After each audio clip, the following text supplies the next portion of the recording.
Good morning, everyone. We are out at the cemetery fixing somebody's boo-boo. Maintenance gentleman that works out here at the cemetery was trying to re-level this one on his own. Actually, it was with the help of somebody else, and they tipped it a little too far when they were leveling it, and off it came. So I'm gonna do him a favor and get this one set back.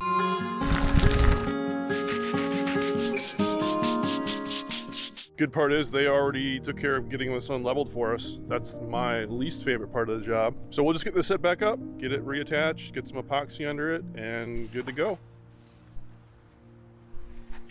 One of the issues that we face a lot in cemeteries is the headstones start to lean, as you saw here, and it's caused by all sorts of things, from burrowing animals, frost heaves, tree roots, the settling of graves. The list is really long, and so the maintenance folks have kind of a never-ending task of trying to level all of the headstones that are really in any cemetery. It's not unique to this location, but each location has a little bit of a different issue that presents itself depending upon where it's at in the country, types of trees are there, what types of animals are located in the area, and so forth.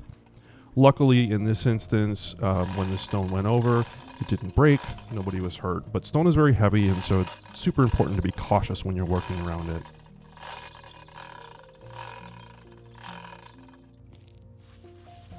Now, like I said, they already had leveled the base, so they had done that part for me. But here I'm just cleaning the mating surfaces. As you see here in the center, this is already cut out. This is very common in a historic stone. They didn't have the tooling available to make sure that stone was incredibly level and perfect. So a lot of times they would sort of wallow out this center section just to make sure that it's held back and that there isn't any mating surface issues in terms of alignment. So they have the edges would be as square as possible and as level as possible, and then that middle section on the base would be wallowed out a little bit. Just important that as we do this work that we clean these mating surfaces as thoroughly as possible to make sure that the bonds will hold.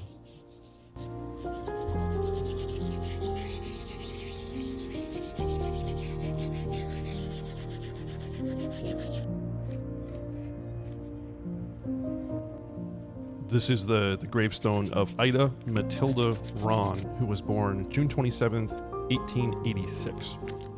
She was born to parents Louis Rahn, who was either born in Poland or Russia, and her mom was Fredrika, who went by Riki, who was born in Germany. The inscription that's on the headstone is German. The family were farmers in this area, and they had 3 girls, Mary, Ida, and Elizabeth, who went by Lizzie. Mary lived to be 37 and had a family, but the other 2 girls died as children. It's really sad to see all 3 be outlived by their parents.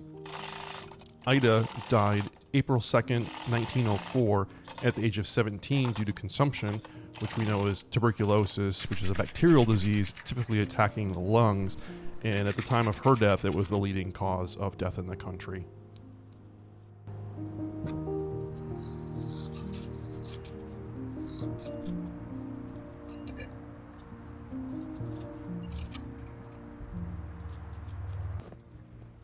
I'm just fine-tuning the stone here after I've put the monument setting compound around the edge of the stone.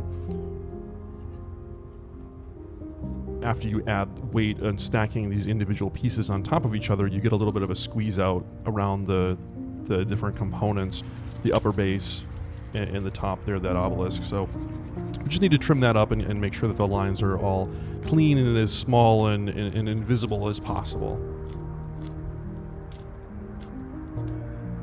If you have any headstones of your ancestors that you'd like to work on, or maybe in a cemetery that you maintain, we have kits available using all the products that we're using here in this video, and the link is down in the description if you're interested in that.